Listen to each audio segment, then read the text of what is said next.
president, not just for the Congress, not just for governor. There are 513,000 elected officers in the United States, from school board to city council to county commission, and we need commitment that if an incumbent isn't doing their job, we need to recruit somebody new. I don't care whether the new person is a Democrat, a Republican,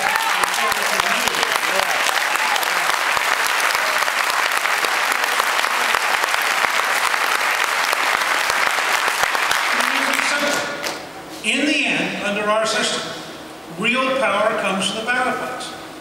And if the people who want a socialist country begin to realize that on every level we are prepared to take them on. If they're in a deeply Democratic district, run against them in the Democratic primary. If they're in a swing district, you may want to run as a Republican. If they're a Republican incumbent who isn't doing their job, you want to replace them. This is a nonpartisan commitment to citizen involvement to make sure that every single office has somebody who's dedicated to America's future. And there are enough folks in this room that if you took your email list and you went out around the country, you'd be shocked how many people you can recruit.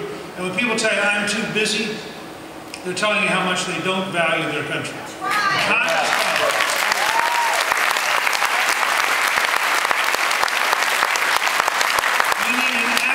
Citizens movement to achieve this.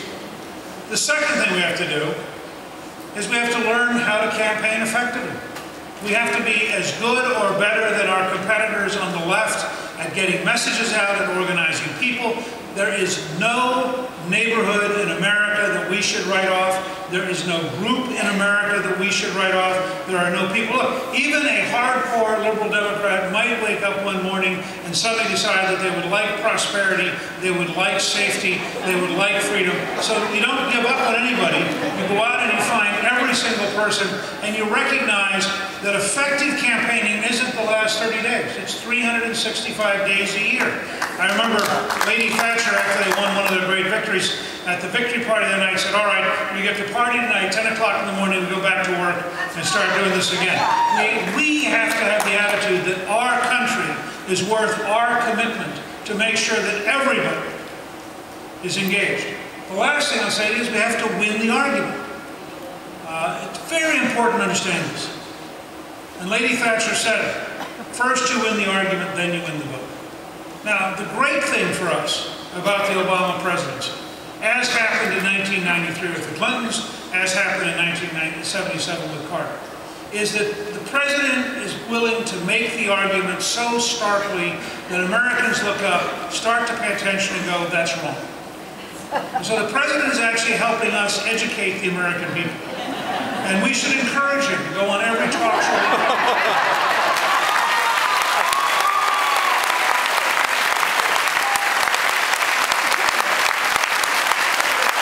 There's an old rule that good advertising kills a bad product faster because it gets attention to the bad product. I want to suggest to you that a great orator with the wrong philosophy teaches the entire country quicker how wrong his philosophy is. And that's what's happening to the president. They want to have an energy program based on punishing the American people with $1,800 per family of higher taxes, and the average American looks up and goes, let me get this straight. We have 9.8% unemployment, and you want to increase the cost of energy in America? And the average American thinks that that is a sign that they're totally, completely out of touch with reality, which is, by the way, an accurate assessment.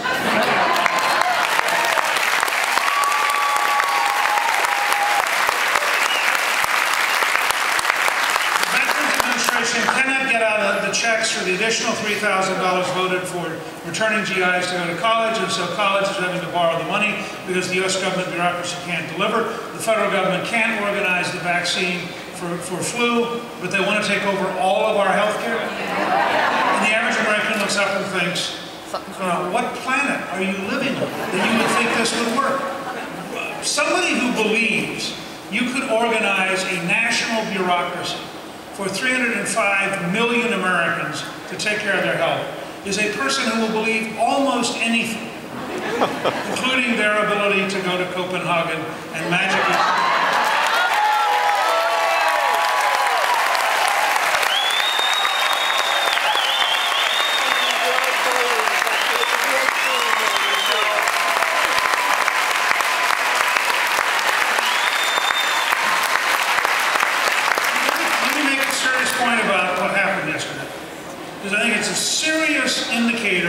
the fundamental danger of this administration.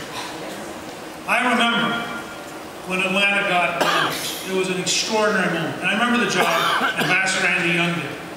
For months, working to make sure that the case for Atlanta was made to every member of the Olympic Committee. And the Atlanta team had worked for years to do that. If this administration had had a consistent, steady, disciplined plan for 6 or 8 months, Chicago might have won yesterday. I would love for Chicago to have the Olympics. Chicago is a great city. It would be terrific to have the Olympics here. But you can't try to lead the world on the spur of the moment, changing your mind at the last minute, rushing in, and thinking that smiling and oratory is a substitute for